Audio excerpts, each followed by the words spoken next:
What are 3 ways to move forward with your organizing projects when it is way too hot for organizing projects?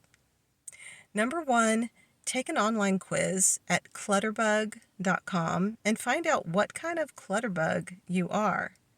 Cassandra Arson is clutterbug.com, and she's got this free quiz, and it's just really helpful. It's quick, it's free, it's easy, and it'll help you figure out how you naturally organize, whether that's very detailed or whether it's, not very detailed, right? So take a look at that, find out what kind of clutterbug you are, and also everybody that lives in the same house as you do, maybe some friends and family, so that you can get an understanding of just the different needs that everybody has for managing their inventory. Because that's a really important thing, is to understand that diversity. Number 2, when it's super duper hot like this, it might be a time to do those things you save for the winter, like going through memorabilia or taking pictures out of frames or sorting through paperwork.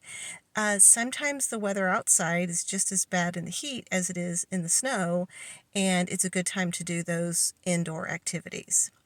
And number 3, if it's too hot for you to organize, call me.